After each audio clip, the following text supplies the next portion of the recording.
فرمایا وہ لوگ جو ایمان لائے وہ اپنے رب سے شدید محبت کرتے ہیں، اپنے مالک سے، اپنے رازق سے، اپنے خالق سے ان کا محبت کا رشتہ ہے اور وہ شدید پیار کرتے ہیں۔ دوسری جانب نبی پاک صلی اللہ تعالی علیہ وسلم نے فرمایا، بخاری مسلم میں معروف اور مشہور اور امت کی جان ہے وہ حدیث کہ سرکار نے فرمایا کہ تم میں سے کوئی اس وقت تک مومن ہی نہیں ہو سکتا جب تک اپنی ہر چیز سے بڑھ کر مجھ سے پیار نہ کرے۔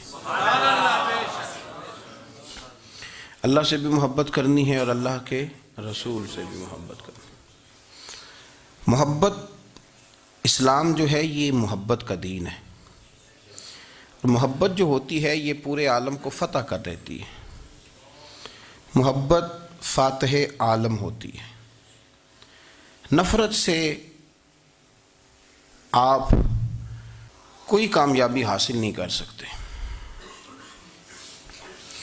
محبت ایک ایسی چیز کا نام ہے جو آپ کو دنیا اور آخرت کی تمام کامیابیاں دے دیتی ہے۔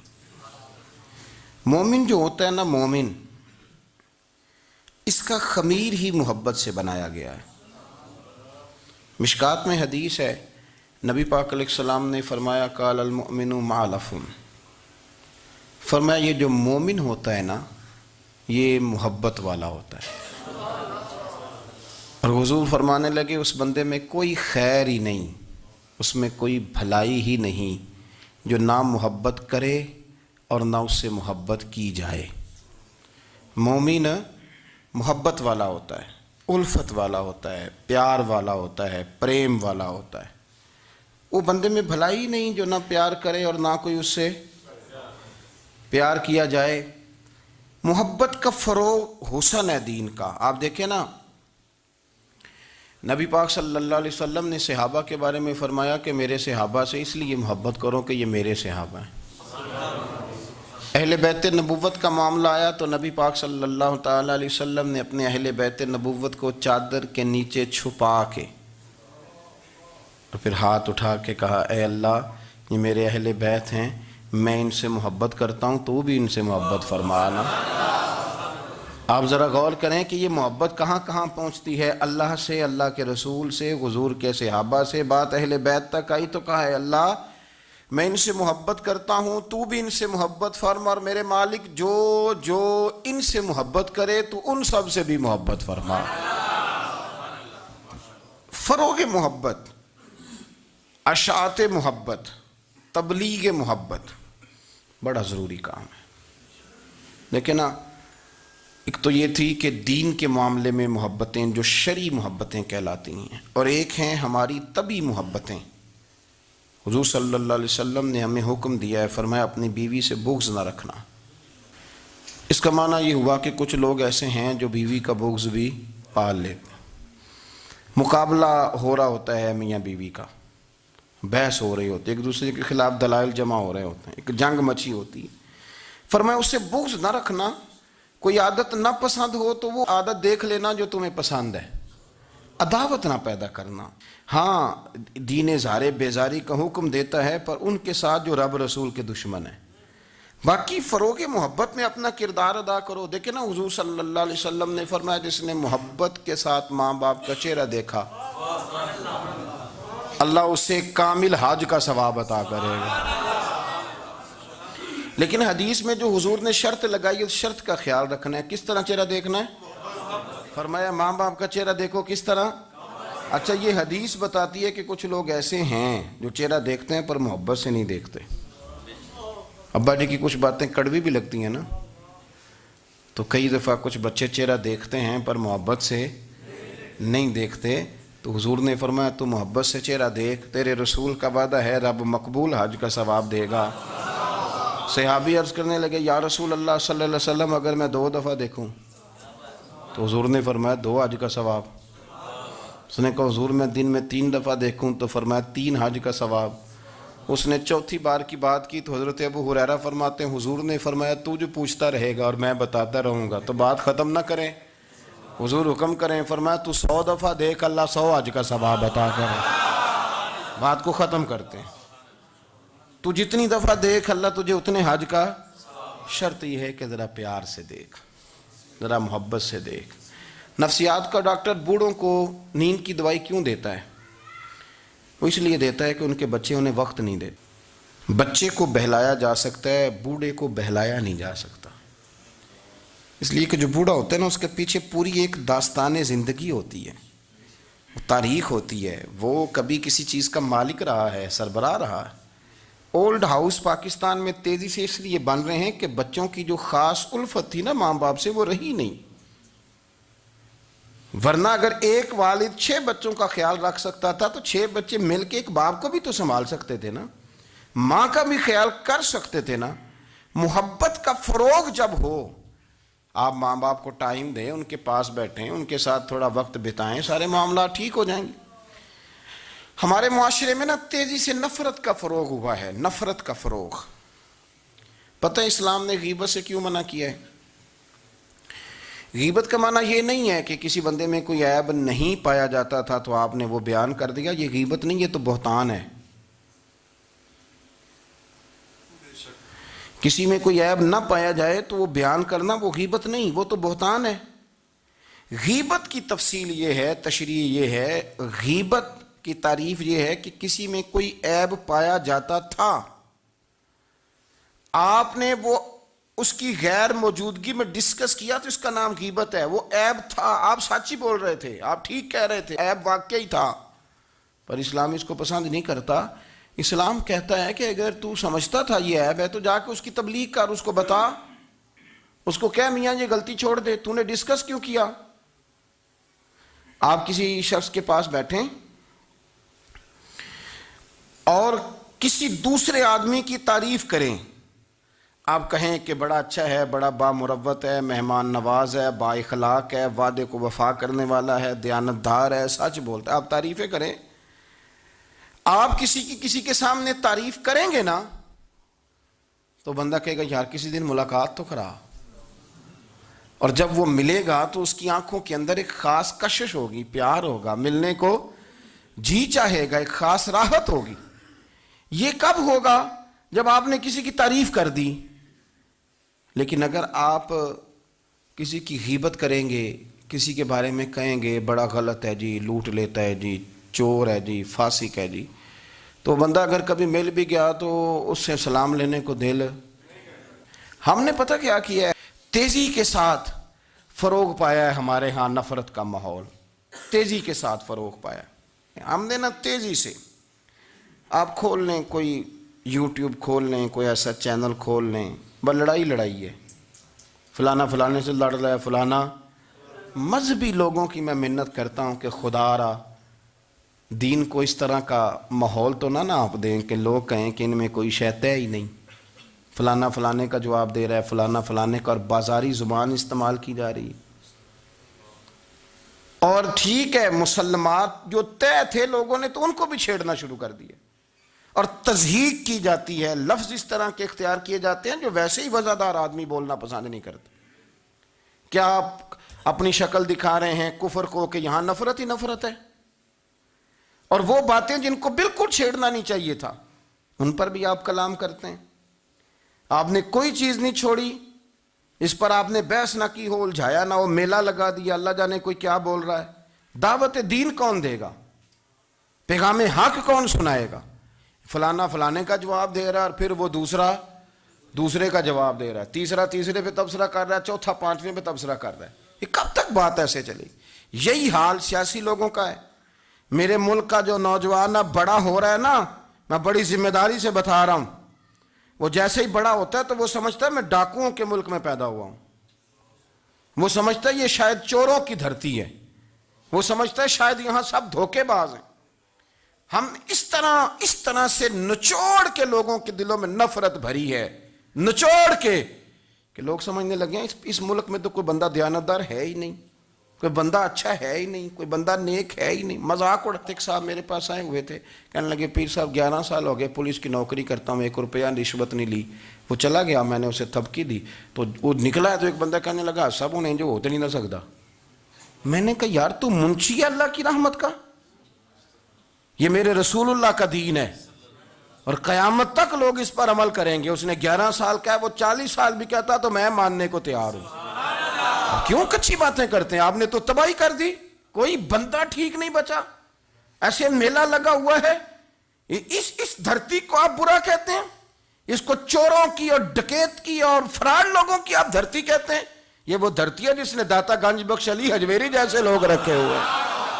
یہ وہ دھرتی ہے جہاں بابا فرید جیسے لوگ بستے ہیں. کیا بات کرتے ہیں صاحب؟ یہ اتنے بزرگ ترین لوگ یہاں بستے ہیں اور آپ کیا بات کرتے ہیں؟ اور دیکھیں, میں بالکل ہی غیر سیاسی اور غیر جانبدار رہتا ہوں ملکی معاملات میں, لیکن جس شخص نے پاکستان کو ایٹمی قوت بنانے کے لیے, اب تو بڑی عمارت ہو گئی ہے, غربت میں جس بندے نے کام شروع کیا تھا کہ ایٹمی طاقت بن جائے, اس نے کوئی کام کیا کہ نہیں کیا؟ آپ کو پاورفل بنایا کہ نہیں بنایا؟ کبھی تبصرہ ہوتا ہے اس پر بھی؟ ہمیں لاکھ اختلاف صحیح, ہم بھی بات کرتے ہیں مخالفت میں, لیکن تباہی نہیں اتار دی ہم نے توہین کر کر کے, نفرت پھیلا پھیلا کے. اس سے پہلے جو حکومت گئی شاید اس کا سب سے بڑا مخالف میں ہوں, لیکن ایسا نہیں ہے کہ انہوں نے کوئی کام بھی ایسا نہیں جو اچھا نہ کیا ہو. ایسا نہیں ہے. میں ملک بھر میں سفر کرتا رہتا ہوں, میں دیکھتا ہوں بہت ساری جگہیں ایسی ہیں, بہت سارے دیہات ایسے ہیں جس میں بڑے بڑے شاندار روڈ بنائے گئے, کام کیا گیا. ان کی 99 خامیاں اپنی جگہ پر, خوبی کا بھی تو ذکر کریں. یہی حال اس گورنمنٹ کا ہو رہا ہے. لاٹھ لے کے لوگ ہیں, یہ بھی گندا وہ بھی گندا. یہ آپ کس طرح کی بات کر رہے ہیں؟ آپ نے تو ملک کو یہ نام دے دیا ہے کہ یہاں کوئی اچھا انسان بستا ہی نہیں. مولوی ہیں تو سارے برے ہیں, پیر ہیں تو سارے برے ہیں. کیا بات کرتے ہیں صاحب؟ یہ میرے رسول اللہ کی قوم ہے, یہ نبی پاک کی امت ہے, اور حضور نے فرمایا میری امت کبھی گمراہی پر جمع نہیں ہوگی. یہ نہیں ہو سکتا سارے لوگ ہی غلط ہو جائیں. لیکن ہم نے تباہی اتار دی. جس کے ہاتھ میں سپیکر آتا ہے وہ سب کی پگڑیاں اچھالنا ضروری سمجھتا ہے. جس کے ہاتھ میں قلم آتا ہے وہ کہتا ہے چونکہ میں لکھ رہا ہوں تو میں اکیلا ٹھیک ہوں, باقی سارے غلط ہیں. محبت کو فروغ دیں, پیار کریں, اخوت کا رنگ دیکھیں. حاتم طائی کی بیٹی مجرم بن کے آئی تھی, مجرم بن کے, کلمہ نہیں پڑھتی تھی, اور اس کو سامنے کھڑے کر کے میرے نبی پاک نے فرمایا تیرا باپ کلمہ نہیں پڑھتا تھا پر اس میں عادتیں اچھی پائی جاتی تھیں, اس کی صفات ٹھیک تھیں. یعنی حضور تعریف کر رہے ہیں, نبی پاک تعریف, اور ہماری زبان گونگ ہو جاتی ہے تعریف کی دفعہ. ہم تو جو میری بات مان گیا وہ بندہ ٹھیک ہے, اور جس نے میری بات نہیں مانی وہ بندہ درست ہے. یہ گونگ ہو جاتا ہے ہمارا مزاج. اپنی زندگی میں اچھے الفاظ ادا کریں اولیاء اللہ کے بارے میں, ان لوگوں کے بارے میں جو مسلمہ بزرگ ہیں, ہمارے امت کے مسلمہ بزرگ ہیں, ان کے بارے میں ہم ایسی کمزور باتیں کرتے ہیں جن کا سرے سے کوئی وجود نہیں, سرے سے کوئی داستان نہیں ان لوگوں کی. تو یاد رکھے میرے عزیز, میرے رسول کریم صلی اللہ تعالی علیہ وآلہ وسلم نے جو ہمیں دین دیا وہ محبت والا دین ہے, وہ پیار والا دین ہے, وہ اخوت والا دین ہے. اس میں پیار کریں گے, پیار آگے لے کے جائیں گے, پیار کو فروغ دیں گے. سنیں حدیث میرے نبی پاک علیہ السلام نے فرمایا قیامت کے دن رب کریم فرمائے گا کہاں ہیں وہ لوگ؟ منادی اعلان کرے گا میدان محشر میں, کوئی آدمی اعلان کر, وہ کہاں ہیں لوگ؟ اور تو کس کو ڈھونڈ رہا ہے؟ فرمایا مجھے رب نے بھیجا ہے کہ وہ بندے ڈھونڈ کے لاؤ جو دنیا میں میری رضا کے لیے ایک دوسرے سے محبت کیا کرتے ہیں. وہ بندے ڈھونڈ کے لاؤ. بندے ڈھونڈے جائیں گے. یا رسول اللہ رب ان کا کیا کرے گا؟ تو نبی کریم صلی اللہ علیہ وسلم فرمانے لگے رب فرمائے گا تم دنیا میں میری رضا کے لیے ایک دوسرے سے پیار کرتے تھے, آج میرے عرش کے سائے کے علاوہ سایہ کوئی نہیں, آج میں تمہیں اپنے عرش کے سائے میں جگہ عطا کروں گا. میری رضا کے لیے پیار کیا تم نے, میری رضا کے لیے محبت. خدا را تھوڑا تھوڑا لوگوں سے پیار شروع کریں. آپ یقین کریں وہ پولیس والے سے آپ کہیں نا کہ تو اپنا رویہ ٹھیک کر, تو کہتے تو انہیں پتہ نہیں بندے کس طرح دا ساڑھنا سلوک کرتے ہیں. وہ بھی مطمئن ہے, وہ کہتا ہے اگر میں گالی گلوچ کر رہا ہوں تو میں ٹھیک کر رہا ہوں. وہ کہتا ہے یہ لوگ لائے کیس ہیں. آپ دیکھ لیں, آپ سمجھ لیں چیزوں کو. میں نے ڈاکٹر صاحب سے کہا کہ تھوڑی سی آپ لوگوں سے شفقت کریں, غریب لوگ آتے ہیں تو کہتے ہیں مفت دوائی دیں تو یہ بیچ دیتے ہیں جا کے. ہر شخص نے ایک دوسرے کے خلاف کہانی بنا لی, نفرت کے لیے کوئی نہ کوئی پلان کر لیا, ہمیں باتیں مل گئیں, ہم نے داستان سرائی کر لی, ہم نے اپنے ذہن کو اکٹھا کر لیا. مجھے بتلاؤ نا یار, اگر رسول کریم صلی اللہ علیہ وسلم اور باقی انبیاء بھی قوموں کے بارے میں یہ سوچتے کہ یہ بڑے ظالم ہیں، یہ بڑے چور ہیں، یہ بڑے ڈکیت ہیں، یہ بڑے غاصب ہیں، یہ کافر ہیں، منافق ہیں، تو بھلا ہو سکتا تھا، لوگوں کا فائدہ ہو سکتا تھا؟ وہ لوگ بڑے بڑے سخت گیر تھے، پر محبوب نے فرمایا وہ جو کریں گے وہ ان کا انداز ہے، اور ہم جو کریں گے وہ ہمارے رب نے ہمارے ذمے لگا کے بھیجا ہے۔ اپنی زندگی میں تلاش کریں اور پیار کریں اور اچھے لفظوں سے لوگوں کو یاد کریں اور خوبصورت لہجہ اختیار کریں اور ٹھنڈی اور اچھی باتیں کرنے کی کوشش کریں، اللہ کی رضا کے لیے، اللہ کی رضا کے لیے، اللہ کے بندوں سے پیار۔ یارو دیکھو، عورت ہو طوائف، زندگی ساری بیت جائے گناہوں میں، لیکن میرے نبی پاک فرماتے ہیں وہ رب کی رضا کے لیے کتے سے بھی پیار کر لے تو رب اسے جنت عطا کر دیتا ہے۔ تو کتے کو پانی پلا گئی، پر پلا گئی نا اللہ کی رضا کے لیے، اسے کوئی فائدہ تو نہیں تھا نا، وہ اللہ کی رضا کے لیے پلا گئی، تو رب کریم نے اس کے سارے گناہوں کو، کسی سے پیار تو کریں، خدا را کسی سے پیار تو کریں۔ اس سال میرے گاؤں کے میلے کی بھیڑ میں جو گم ہوا وہ ایک بھکارن کا لال تھا، اس غریب کو تلاش تھی متاع خلوص کی، اور مخلوق چپ رہی کہ یہ مشکل سوال تھا۔ یار کوئی شخص ایسا بچا ہی نہیں جس سے لوگ امید کریں، توقع کریں کہ مجھے یہ اپنا کندھا دے گا، میں سر رکھ کے رو لوں گا۔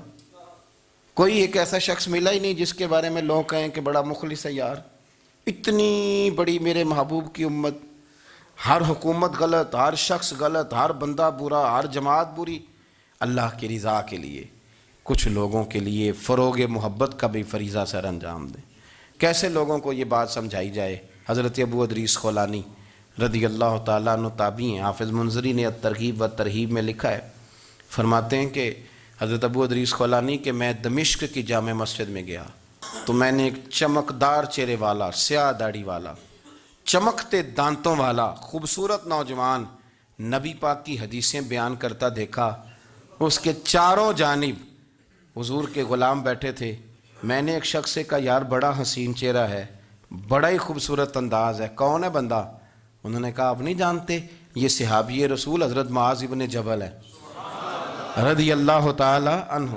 حضرت معاذ ابن جبل کا انتقال بھی کوئی 40 سال کی عمر سے پہلے ہو گیا تھا، لیکن ان پر حضور کا اعتماد اتنا تھا کہ حضور نے اپنی حیات ظاہرہ میں گورنر بنایا انہیں صوبے۔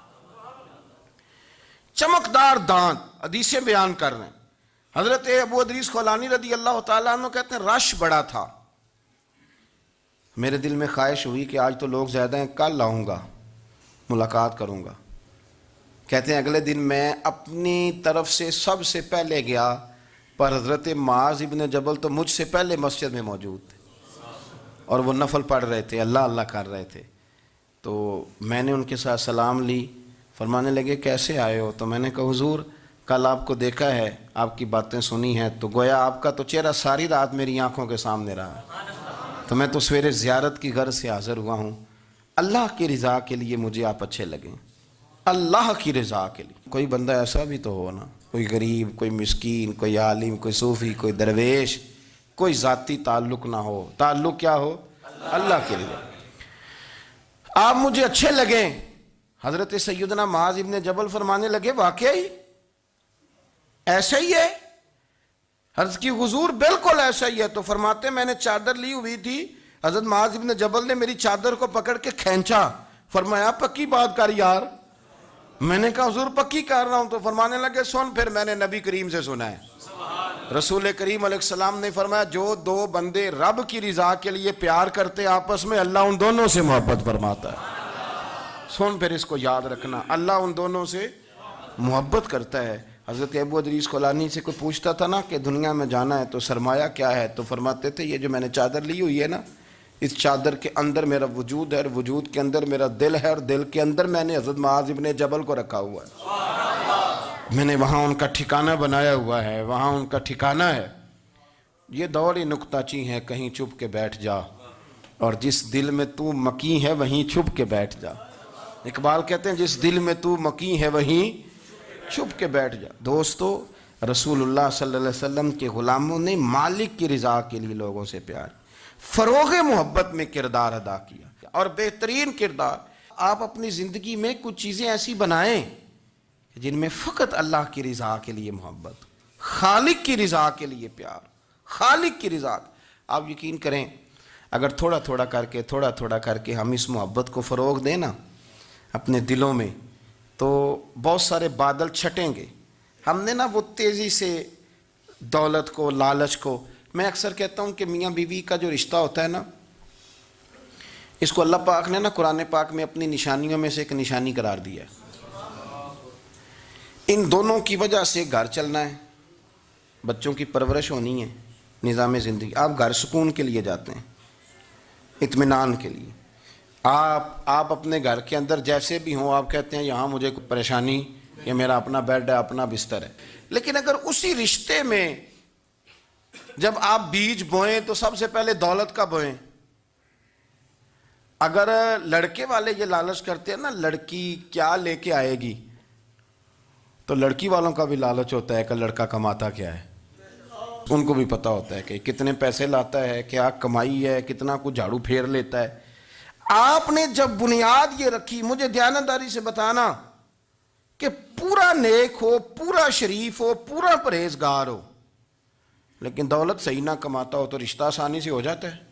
وہ بس سارا کچھ ٹھیک ہے، صرف کمائی تھوڑی سی کم ہے، وہ مشکل سے گزارا ہوگا۔ وہ کہتے ہیں نہیں جی نہیں، بھوکے تو نہیں نہ مرنا۔ کیوں؟ ہم نے اس کے اندر جب دولت کو شامل کر لیا، آ گئی دولت، تب جس رشتے کی بنیادی دولت پہ ہوگی وہاں آپ وفا تلاش کریں گے، وہاں آپ خلوص تلاش کریں گے، وہاں ہم للہیت تلاش کریں گے۔ اللہ کرے ہو جائے، لیکن وہ ہمارے مائنڈ سیٹ میں یہ بات ہوتی ہے کہ یہ جو معاملہ ہے یہ گڑبڑ ہے۔ اگر رضائے الہی مقصود ہو، اگر اللہ کی رضا مقصود ہو، حضرت فاطمہ بنت قیس ایک صحابیاں تھیں، انہیں طلاق ہو گئی، ان کے لیے دو رشتے آئے، ایک حضرت عبد الرحمن ابن عوف کا مالدار ترین آدمی تھے، اور ایک حضور کے غلام تھے، وہ بڑے غریب تھے، مسکین تھے۔ ان کے والدین کی خواہش تھی کہ عبد الرحمن ابن عوف سے شادی ہو جائے، وہ بھی تو بڑے نیک ہیں، پارسا ہیں، عشرہ مبشرہ ہیں۔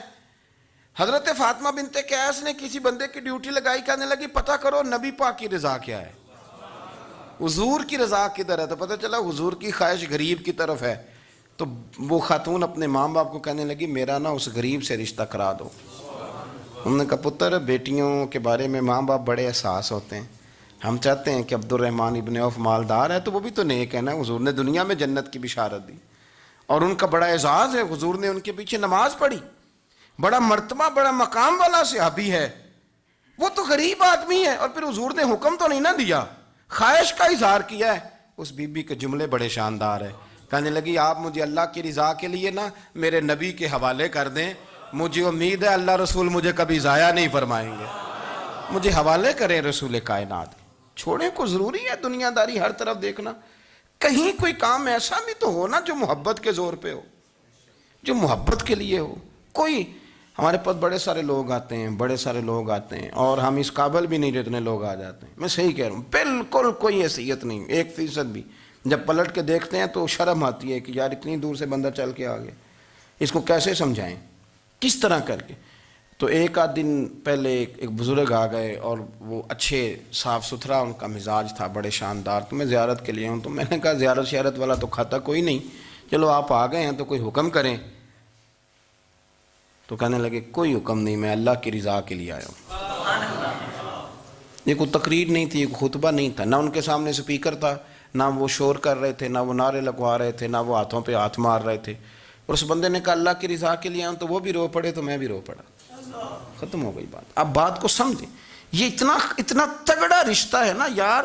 کسی رشتے کے بیچ برادری ہوتی ہے، کسی رشتے کے بیچ خاندان ہوتا ہے، کسی رشتے کے بیچ قبیلہ ہوتا ہے، کسی رشتے کے بیچ رنگ نسل ہوتی، وہ کتنا تگڑا رشتہ ہے کہ دو بندوں کا رشتہ ہو، ایک بیچ میں خدا ہو، دوسرے محمد مصطفیٰ ہو۔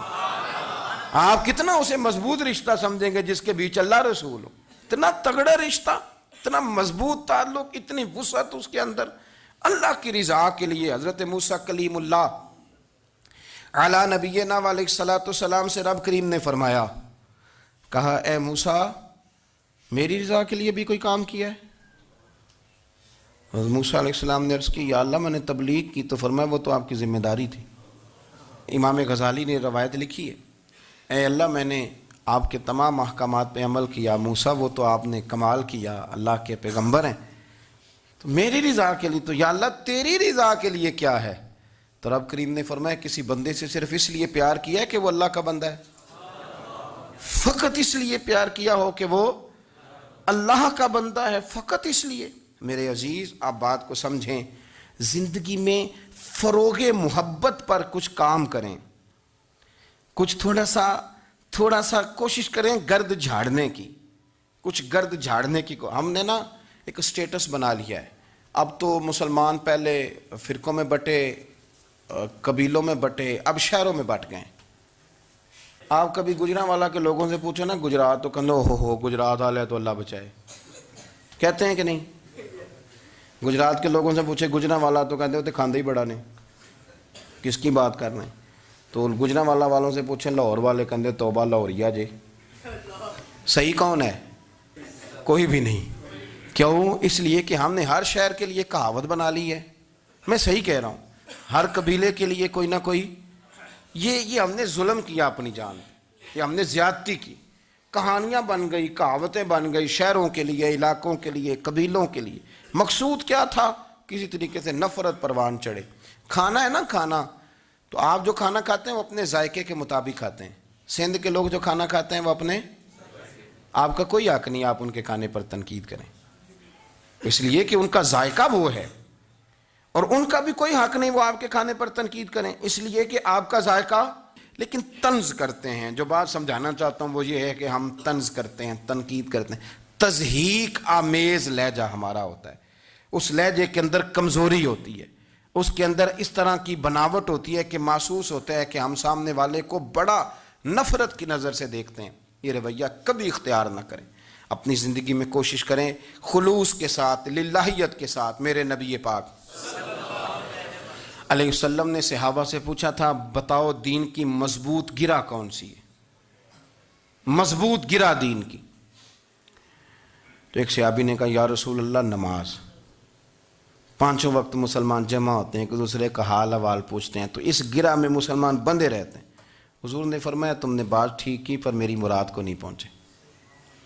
ایک صحابی نے عرض کی یا رسول اللہ صلی اللہ علیہ وسلم زکوٰۃ، امیر غریب کو زکوٰۃ دیتا ہے تو دونوں کا رشتہ مضبوط ہو جاتا ہے، تو یہ بہت بڑی گرہ ہے۔ تو حضور نے فرمایا بات تمہاری ٹھیک ہے پر تم میری مراد کو نہیں پہنچے۔ تو تیسرے نے عرض کی حضور حج، مختلف رنگوں کے، قبیلوں کے، نسلوں کے، علاقوں کے لوگ آتے ہیں، ایک ہی لباس پہنتے ہیں، ایک ہی بولی بولتے ہیں، لبیک اللہم لبیک، تو یہ بہت بڑی مضبوط گرہ ہے۔ تو نبی پاک صلی اللہ علیہ وسلم نے فرمایا بات تمہاری ٹھیک ہے پر تم میری مراد کو نہیں پہنچے۔ تو صحابہ نے عرض کی حضور پھر آپ ہی بتا دیں کہ اسلام کی مضبوط گرہ کون سی ہے جس میں مسلمان جڑ جائیں گے؟ تو نبی پاک نے فرمایا مضبوط گرہ محبت ہے، اللہ کی رضا کے لیے پیار کرو، لوگوں سے پیار کرو۔ کوئی بندہ پھر تمہیں تلخ بھی ملے گا نا، تو تم چونکہ اس کے لیے نہیں کر رہے، اللہ کے لیے کر رہے ہو، تو پھر تمہارے لیے سہنا بھی آسان ہو جائے گا، دیکھنا اور پرکھنا بھی آسان ہو جائے گا۔ رضائے الہی کی خاطر لوگوں کا پیار، بخاری مسلم میں ہے، نبی پاک علیہ السلام نے فرمایا ایک شخص اپنی بستی سے چلا لمبے سفر پہ دوسری بستی جانے کے لیے، تو رستے میں فرشتہ ملا انسانی شکل میں۔ اس نے پوچھا کہاں جا رہے ہو؟ اس نے کہا اپنے بھائی سے ملنے جا رہا ہوں۔ فرشتہ پوچھنے لگا اس کا کوئی احسان ہے تمہارے اوپر، کوئی لین دین ہے؟ اس نے کہا نہیں۔ تو کہا پھر کیوں اتنا لمبا سفر کر رہے ہو؟ تو کہنے لگا یار میں اللہ کی رضا کے لیے اس سے پیار کرتا ہوں، اللہ کی رضا کے لیے، تو اس لیے جا رہا ہوں۔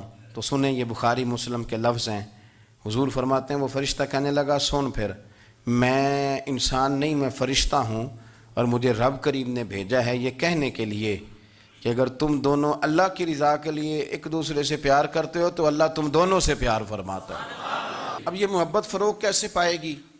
اس کے لیے ایک تو یہ کہ اپنے دل کو تھوڑا سا سمجھائیں۔ آپ ارادہ کر لیتے ہیں نا، جب ذہن بنا لیتے ہیں کہ میں نے کوئی خدمت کرنی ہے، ذہن بن گیا، تو پھر اس کے لیے 2-3 لاکھ روپے 4 لاکھ روپے لگانے کی ضرورت نہیں ہوتی۔ پھر بندہ سٹاپ پہ کھڑے ہوئے کسی بابا جی کو پوچھتا ہے کہاں جانا ہے،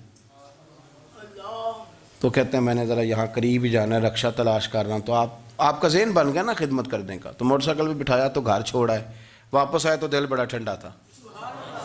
لیکن آپ یہ بھی کہہ سکتے تھے کہ بابا جی بچے کیا کرتے ہیں، سعودی عرب میں، تو یہ 200 روپیہ رکشے کو دیں، گھر چھوڑ آتا ہے، بچے اتنا کماتے کس لیے؟ دونوں باتوں میں فرق ہے. میری بات کی سمجھ آ رہی؟ آپ اللہ کی رضا جب اپنا لیتے ہیں تو پھر کوئی کہانی جنم نہیں لیتی، لیکن جب یہ رنگ نہیں ہوتا پھر کہانیاں ہیں، پھر داستانیں ہیں، پھر بڑی بڑی باتیں، پھر بڑے بڑے لمبے لوگوں کے پاس پلاننگ ہے. اس طرح نہ کریں. پیار تقسیم، اور ایک تو یہ کہ خود اپنے دل میں اچھی سوچیں رکھیں، دوسرا یہ کہ لوگوں کو بھی کہیں. جب آپ کے سامنے لوگ بات کر رہے ہوتے ہیں نا، میرے سامنے ایک صاحب نے کہا کہ وہ ہمارے جو محلے کی مسجد ہے نا، اس کا خزانچی مولوی صاحب کے ساتھ مل کے 40 لاکھ روپیہ کھا گیا. میں نے اسے کہا یار بڑی پکی فگر یاد ہے تجھے، پورے 40 لاکھ ہی کھا گیا اور طے ہے. تو میں نے کہا کوئی اس کی دلیل؟ کہنے لگا جی وہ بڑے پیسے کھائے ہیں، سب کو پتہ ہے. میں نے کہا سب کو پتہ ہونا کام نہیں، اس پر باقاعدہ شرعی گواہ ہونے چاہیے. کہہ دیتے ہیں نا ہم. میں نے اسے کہا کہ چلو چھوڑو ساری باتیں، تم نے کتنے دیے تھے؟ کہنے لگا میں نے تو کوئی نہیں دیا. تو میں نے کہا اگر تو نے کو دیا تو چل میرے ساتھ، میں تیرے تو واپس کراؤں، اور اگر تم نے نہیں دیا تو پھر اللہ سے ڈر. اس لیے کہ بہتان بڑا سخت جرم ہے، صبح قیامت اس کا بڑا سخت حساب دینا پڑے. اللہ سے ڈر. یہی حال ہماری اخباریں کرتے ہیں، جس کے اوپر مرضی جو مرضی ڈال دیا، کون سا کسی نے پوچھنا ہے؟ صحیح کہہ رہا ہوں میں؟ جو مرضی. اور اب سوشل میڈیا جب سے آیا ہے پھر تو کسی خبر کی کسی تصدیق کی کوئی ضرورت، اور نہ پوچھنے والا پوچھتا ہے کہ یہ خبر کہاں سے آئی.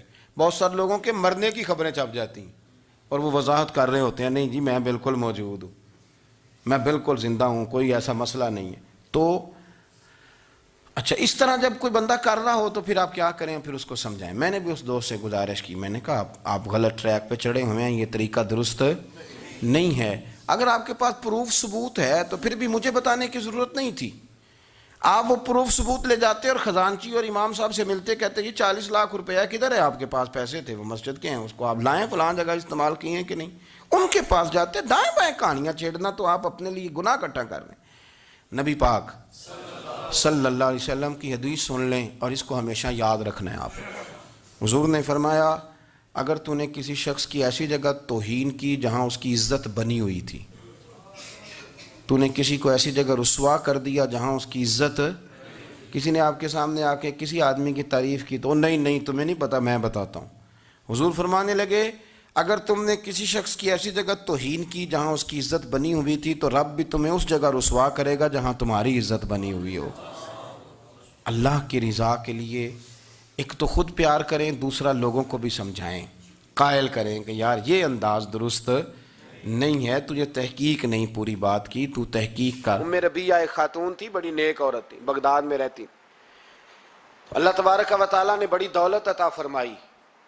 ان کی شادی بھی ایک دولت مند سے ہوئی، ایک دولت مند سے شادی ہوئی. فرماتی ہیں کہ میں چھت پہ بیٹھی تھی اپنے شوہر کے ساتھ، وہ دولت مند تو بڑا تھا پر متکبر بھی بڑا تھا.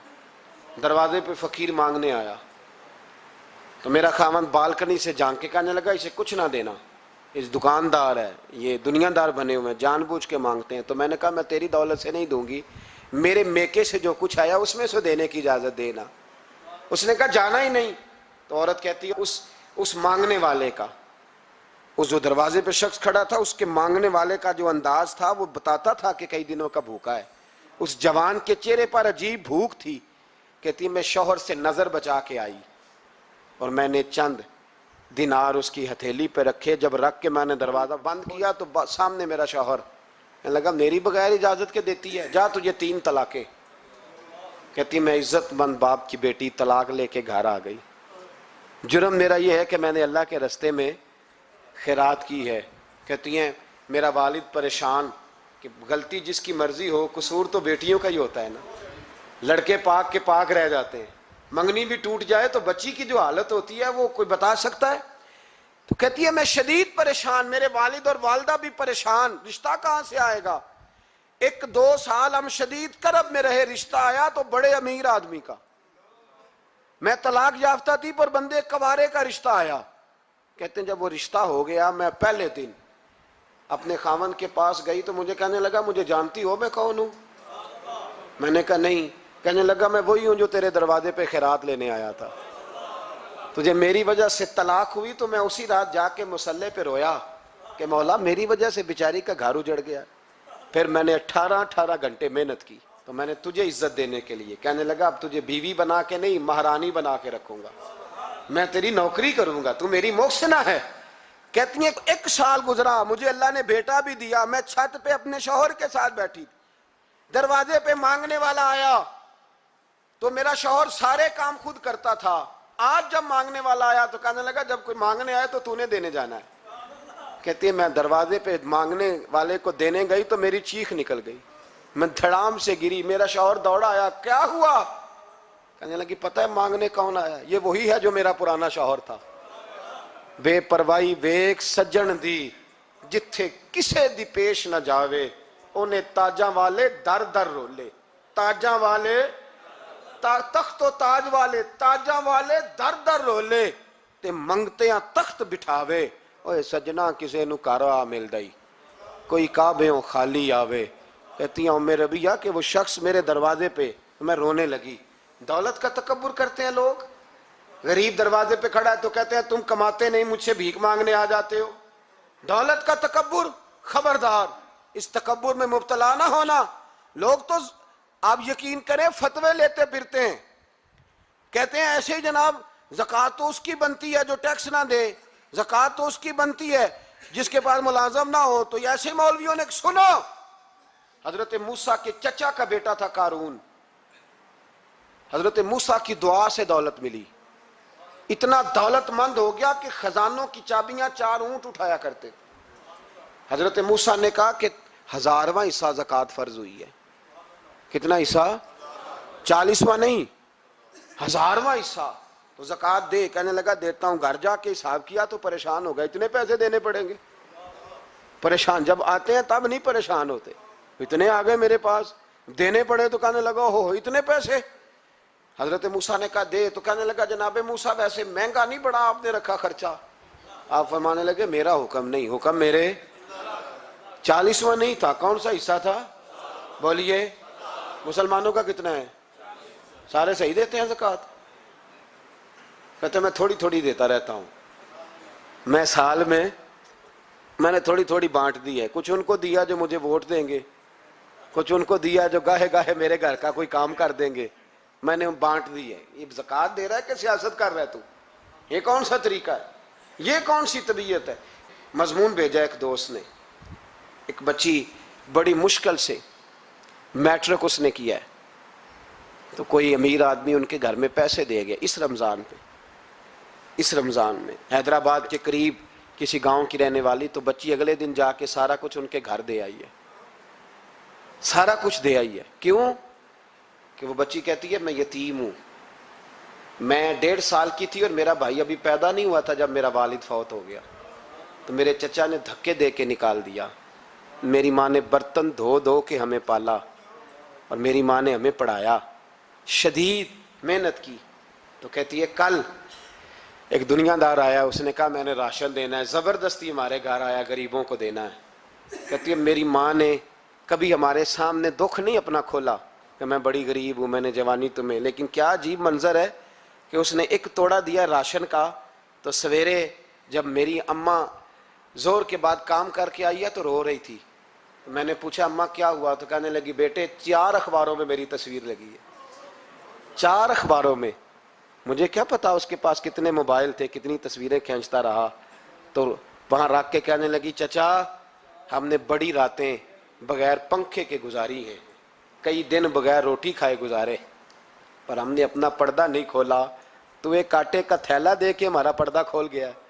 4 اخباروں میں رکھ اپنا سامان، اور سویرے اخبار میں یہ خبر بھی ضرور چھپوا دینا کہ وہ واپس کر گئے، یہ خبر بھی سویرے اخبار میں ضرور چھپوا دینا کہ وہ آٹے کا تھیلا وہ واپس کر گئے، یہ خبر چھپوا دینا۔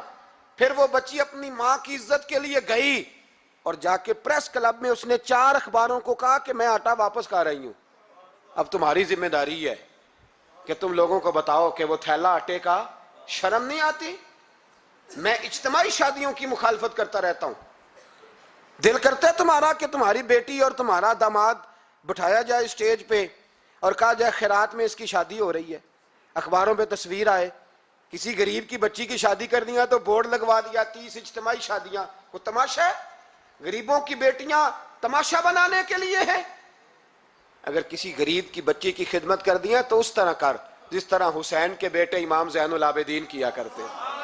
امام زین العابدین، امام حسین کے بیٹے، جب دنیا سو جاتی تو سیدہ کا پوتا اپنے کندھے پر اناج کی تھیلی رکھ کے غریبوں کے دروازوں پہ دستک دینے پہنچ جاتا.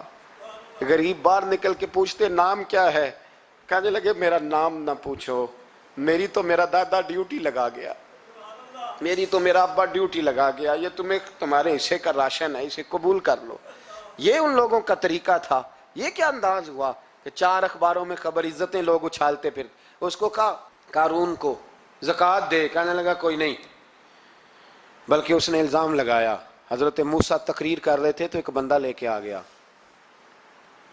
اس کے پیچھے ایک عورت ہے. کہنے لگا موسیٰ خطبے بڑے دیتے ہو، پر ایک بی بی کہتی ہے کہ حضرت موسیٰ نے تو میرے ساتھ معاذ اللہ ثم معاذ اللہ، نقل کفر نہ باشد، موسیٰ نے تو میرے ساتھ زیادتی کی ہے.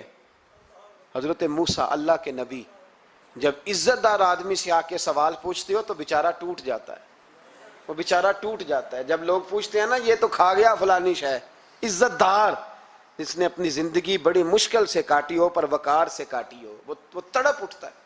حضرت موسیٰ بڑے جلالی تھے، پر جب قارون نے عورت کا الزام لگایا تو رو پڑے، سجدے میں سر رکھ کے کہنے لگے مولا مجھ سے اتنا سخت امتحان نہ لے، میں نے تو سارا کچھ تیرے نام کیا ہوا ہے. پھر ممبر پہ بیٹھے بی بی سے کہنے لگے سچ بتا ماجرا کیا ہے. جب جلال سے پوچھا تو عورت تڑپ اٹھی، کہنے لگی اس نے پیسے دیے تھے آپ پہ الزام لگانے. حضرت موسیٰ نے دعا کی، کہا یا اللہ تو دیکھ رہا ہے اس نے تیرے نبی کے ساتھ کیا کیا ہے. جب وہ غرق ہونے لگا نا زمین میں، زمین پھٹی اندر جانے لگا تو کہنے لگا لگتا ہے میری دولت تم سنبھالو گے. تو حضرت موسیٰ نے کہا اس کے خزانے بھی ساتھ ہی رکھو. سارے خزانے سر پہ رکھے اور خزانوں سمیت زمین میں غرق ہو گیا. علم پڑے دا مان نہ کریے مت آکھی میں پڑھیا، او جبار کہار کہاوے متے روڑ دیوی دودھ کڑے. تو دولتوں سمیت لوگ غرق ہو گئے. کدھر گیا ان کا مال، کدھر گیا؟ اورنگزیب عالمگیر جانے لگے تو بیٹے سے کہنے لگے میرے ہاتھ نہ کفن سے باہر نکالنا، جنازہ اٹھے تو میرے ہاتھ لٹکنے چاہیے. لوگوں نے کہا کیوں؟ کہنے لگے میں لوگوں کو بتانا چاہتا ہوں تھا میں بادشاہ پر خالی ہاتھ جا رہا ہوں. کفن کو جیب ہوتی ہے تو کس کے لیے پیسے جمع کر رہے ہو؟ قبروں میں بینک ہوتے ہیں، کس کے لیے گن کے سوتے ہو رات کو؟ کس کے لیے؟ کل من علیہا، ہر چیز فنا ہو. اللہ تعالیٰ محبت کرتا ہے ان لوگوں سے جو پاک صاف رہتے ہیں، جو طہارت میں رہتے ہیں. نبی پاک صلی اللہ تعالیٰ علیہ وسلم ارشاد فرماتے ہیں، ترمذی شریف کتاب الادب میں حدیث موجود ہے، فرمایا اللہ تعالیٰ خود ہر عیب سے پاک ہے اور اللہ تعالیٰ بہترین چیزوں کو پسند کرتا ہے. حضور فرماتے ہیں وہ پاک صاف ہے اور صفائی کو پسند کرتا ہے. اللہ کریم ہے اور کرم کو پسند کرتا ہے. اللہ سخی ہے اور سخاوت کو پسند کرتا ہے.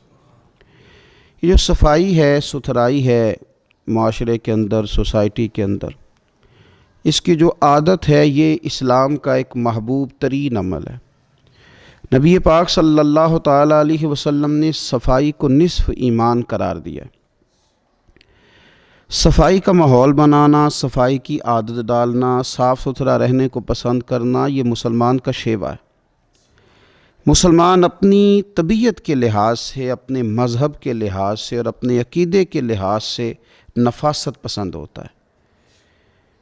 اس کے مزاج میں یہ بات شامل ہوتی ہے کہ کسی قسم کی کوئی بھی ناپاکی اور کسی قسم کی کوئی بھی نجس چیز اسے محبوب ہی نہیں ہوتی، وہ اچھا ہی نہیں جانتا.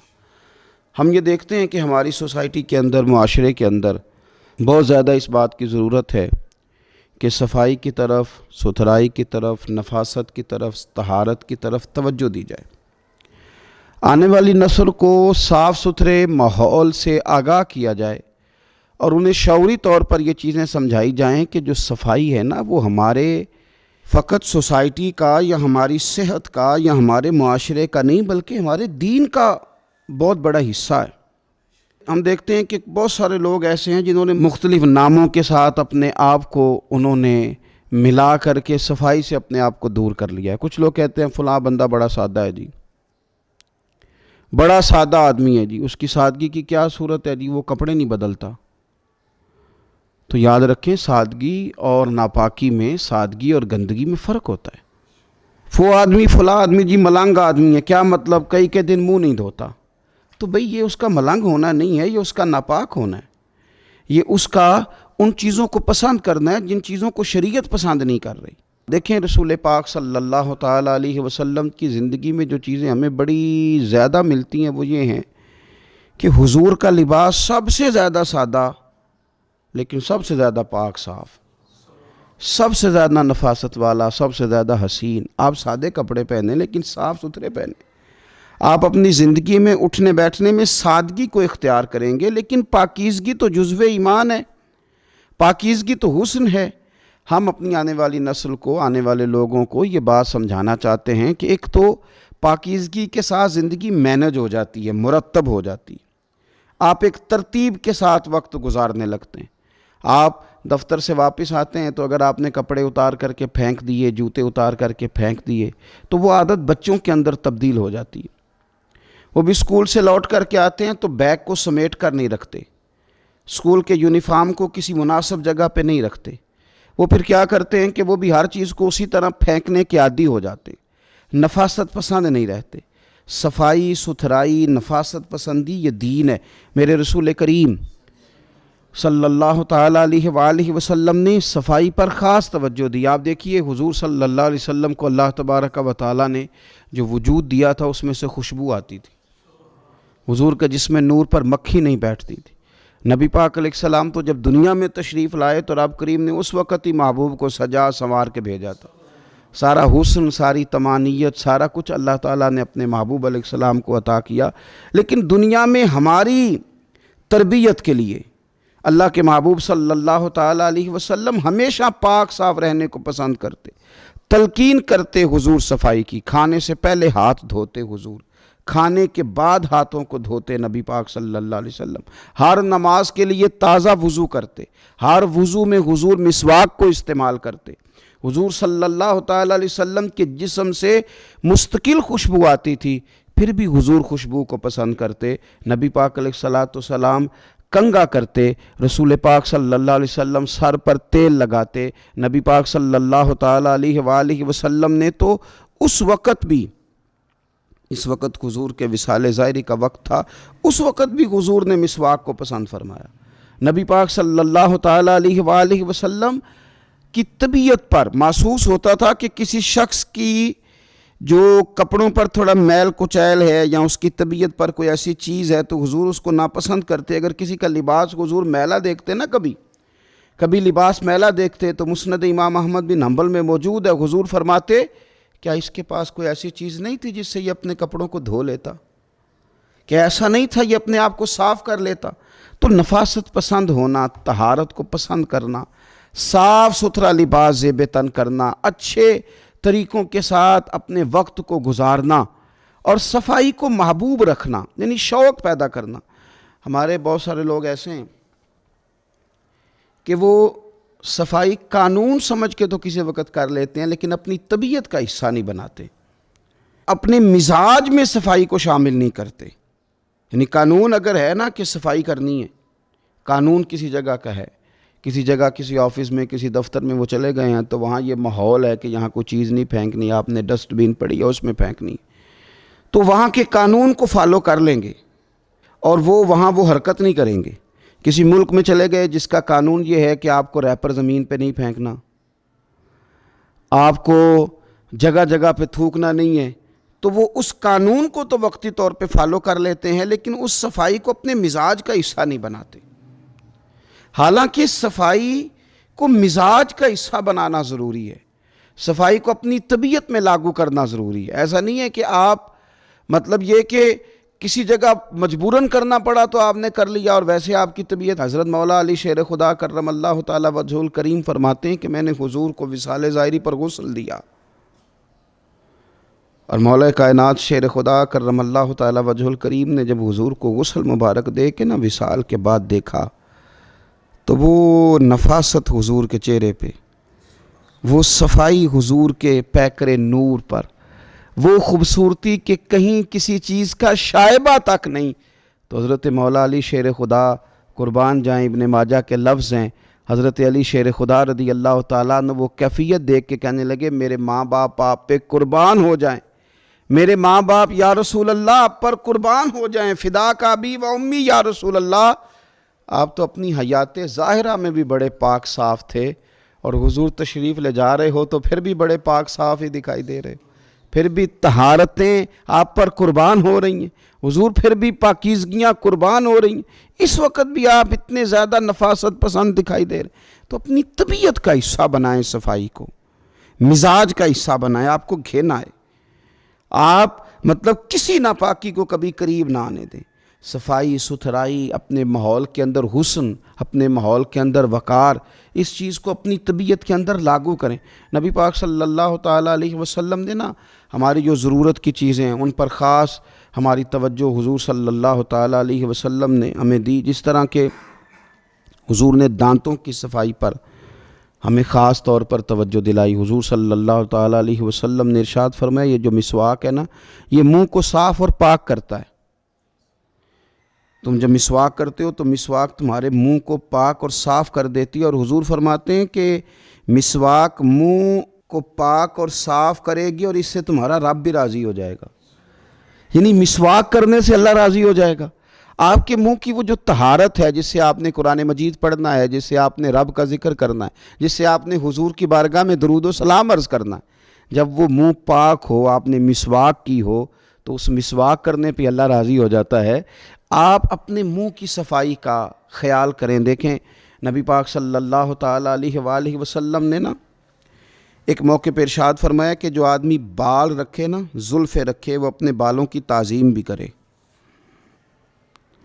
جو بندہ زلفیں رکھے، آپ کو پتہ ہے سنت ہے نا زلفوں کا رکھ لینا، آدھے کان تک یا پورے کان تک یا کندھوں تک، اور زلفیں سمجھ کے، کسی جدید دور کا فیشن سمجھ کے نہیں۔ حضور نے فرمایا جو آدمی زلفیں رکھے، بال رکھے تو اپنے بالوں کی تعظیم بھی کرے۔ یا رسول اللہ بالوں کی تعظیم کرے، بالوں کی عزت کرے، بالوں کی تعظیم کرے، وہ کیا ہے؟ حضور صلی اللہ تعالیٰ علیہ وسلم فرمانے لگے پھر اس طرح کرے کہ ہر روز ان میں تیل بھی لگائے اور ہر روز انہیں کنگھی بھی کرے، پھر ان کی تعظیم کرے، پھر ان کی عزت کرے، پھر ان کو سجا کے رکھے، پھر ان کو سنوار کے رکھے۔ میں نے اپنے بزرگوں سے ایک بات سنی، ایک شخص نے بس الجھے ہوئے اس کے بال تھے، الجھا ہوا اس کا امامہ تھا، اور کپڑے مطلب اس نے پہنے تو ہوئے تھے لیکن انداز نفاست پسند نہیں تھا۔ انہوں نے ایک جملہ بڑا خوبصورت کہا، کہنے لگے یہ امامہ، یہ زلفیں، یہ حضور کی سنت ہے، اس طرح ادا کرو کہ یہ اچھی لگے، ان میں نفاست لاؤ۔ جو حضور صلی اللہ تعالیٰ علیہ وآلہ وسلم نے ہمیں طریقے بتائے ہیں اس کی طرف توجہ کرو، یعنی ان کو سجاؤ، ان کو سنوارو۔ نبی پاک صلی اللہ تعالیٰ علیہ وآلہ وسلم اگر کسی کے بکھرے ہوئے بال دیکھتے نا یا بڑے ہوئے ناخن دیکھتے تو حضور ناراض ہوتے، اور ارشاد فرماتے کہ اس کے پاس کوئی چیز نہیں تھی جس سے اپنے بالوں کو سنوار لیتا، اسے کنگھی تک میسر نہیں تھی۔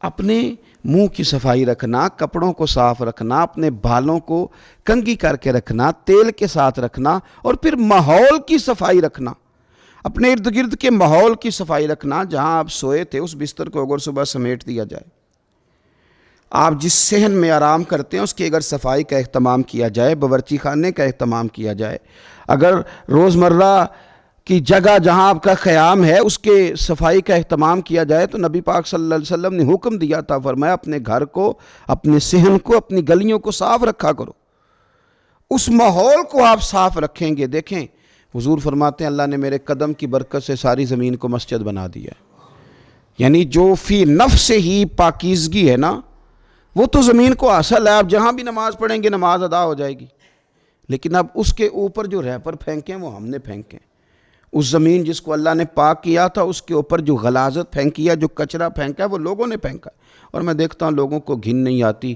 گاڑی کے باہر ریپر پھینکتے ہیں، بہت سارے لوگ ہیں گلیوں کے ایک کونے میں وہ کوڑا دان بنا دیتے ہیں، تھوڑا سا سفر کر کے وہ آگے نہیں بڑھنا چاہتے۔ بہت ساری چیزیں ایسی ہیں جو ہماری وجہ سے گڑبڑ ہو گئی ہیں۔ نفاست پسندی کا ماحول اگر بنا لیا جائے اور اپنے ماحول کے اندر صفائی کو لاگو کیا جائے تو آپ محسوس کریں گے کہ آہستہ آہستہ معاشرے کے اندر یہ چیزیں بڑھتی چلی جا رہی۔ تو اپنا گھر، اپنا جسم، اپنے کپڑے، ان چیزوں کو صاف کرنے کے ساتھ ساتھ وہ جگہیں جہاں ہم نے عبادت کرنی ہے، وہ جگہ جہاں ہم نے نماز پڑھنی ہے، وہ جگہ جہاں ہم نے اللہ تعالیٰ کی بارگاہ میں حاضری دینی ہے۔ حضرت عائشہ صدیقہ رضی اللہ تعالیٰ عنہ ارشاد فرماتی ہیں کہ رسول اللہ صلی اللہ تعالیٰ علیہ وسلم نے نا ہمیں مسجدیں بنانے کا حکم بھی دیا اور مسجدوں کو پاک رکھنے کا حکم بھی دیا۔ حضور نے مسجد بنانے کا حکم بھی دیا اور مسجد کو پاک رکھنے کا حکم بھی دیا، یعنی آپ کی عبادت گاہ صاف ستھری ہو۔ میں کئی دفعہ لوگوں سے گزارش کرتا ہوں کہ ہم کافروں کا کبھی ماحول دیکھتے ہیں ان لوگوں کا، تو وہ جو دین سے دور ہیں، دشمن ہیں، ان کی یہ کیفیات ہیں کہ وہ لوگ صفائی کا اہتمام کر رہے ہیں، ستھرائی کا اہتمام کر رہے ہیں۔ تو آپ کے تو ہمارے تو مزاج میں اور ہماری تو طبیعت کے اندر صفائی شامل تھی، ہمیں تو خاص کر کے اس کا اہتمام کرنا چاہیے۔ ہماری مساجد کے باتھ روم بھی اگر صاف نہ ہوں اور ہمارے وہ جگہ جہاں سے ہم نے طہارت کا بندوبست کرنا ہے، ہماری وہ جگہ جہاں ہم نے وضو کرنا ہے، وہی اگر صاف نہ ہو تو پھر ہم نے غیروں کو کیا پیغام دیا کہ وہ جگہ جہاں ہم عبادت کے لیے آئے ہیں اس کو بھی ہم صاف نہیں کر سکے۔ ہمارے یہاں کچھ لوگ آتے ہیں مسجد کی صفائی کے لیے، لیکن وہ آ کے مولوی صاحب کو، قاری صاحب کو، امام صاحب کو کہتے ہیں کہ صفائی نہیں ہوئی مسجد کی، اور ساتھ پھر ایک وہ حکمت بھی بیان کرتے ہیں، کہتے ہیں آپ نے کون سا خود کرنی ہے، بچوں سے کرانی تھی، کرا دینی چاہیے تھی۔ خدا کے بندو، مسجد کی صفائی، مسجد تو اللہ کا گھر ہے، تو اس میں صرف امام صاحب کو تو نہیں ذمہ داری دے دینی چاہیے تھی، آپ کی تو ڈیوٹی تھی کہ سب کے سب مل کے اللہ کے گھر کو پاک صاف کرتے، خوبصورتی لاتے۔ آپ کو ایک بڑی ہی خوبصورت حدیث ملے گی بخاری مسلم میں، ایک بوڑھی عورت مسجد کی صفائی کرتی تھی، نبی پاک صلی اللہ تعالیٰ علیہ وسلم کی مسجد کی صفائی کرتی تھی، ایک خاتون بیمار ہو گئی، حضور صلی اللہ تعالیٰ علیہ وسلم تیمارداری کے لیے تشریف لے جایا کرتے، فرمایا اگر اس کا وصال ہو گیا تو مجھے خبر ضرور کرنا، قربان جائیں۔ وہ خاتون رات کو وصال کر گئی، صحابہ نے حضور کے آرام کے خیال کے سبب خبر نہ کی، جنازہ پڑھ کے تدفین کر دی۔ صبح نبی پاک صلی اللہ تعالیٰ علیہ وسلم نے فرمایا مجھے خبر کیوں نہیں کی؟ اور پھر میرے کریم محبوب صلی اللہ تعالیٰ علیہ وسلم فرمانے لگے مجھے بتاؤ اس کی قبر کہاں ہے، اس کی قبر کہاں ہے؟ تو جب صحابہ کرام علیہم رضوان نے بتایا کہ یا رسول اللہ صلی اللہ تعالیٰ علیہ وسلم یہاں قبر ہے، تو نبی پاک صلی اللہ تعالیٰ علیہ وسلم نے نا حضور ان کی قبر پہ تشریف لے گئے۔ ویسے تو کسی کا دوسرا جنازہ جائز نہیں، لیکن نبی پاک صلی اللہ تعالیٰ علیہ وسلم کو اللہ نے خصوصی اختیار دیا ہے نا، اور پھر وارث نے نہ پڑھا ہو تو دوسرا جنازہ جائز ہے، اور حضور تو وارث ہے نا، ولی ہے ساری امت کے، تو نبی پاک صلی اللہ علیہ وسلم نے قبر پہ کھڑے ہو کے فرمایا صفیں بناؤ میں دوبارہ جنازہ پڑھاؤں گا۔ ایک تو اس کی قبر پہ جانا اس کے لیے کتنا بڑا اعزاز ہے، اور پھر حضور نے دوبارہ جنازہ پڑھایا، کیوں؟ اس لیے کہ یہ خاتون مسجد کی صفائی کرتی تھی۔ تو صفائی نصف ایمان ہے، صفائی حضور کی پسند ہے، صفائی پر خاص توجہ دینا یہ مسلمانوں کا شیوا ہے۔ اللہ تبارک و تعالی ہمیں رسول پاک علیہ السلام کے بتائے ہوئے اس خوبصورت عمل پر عمل کرنے کی توفیق عطا فرمائے۔ آخر دعوایا ان الحمدللہ رب العالمین۔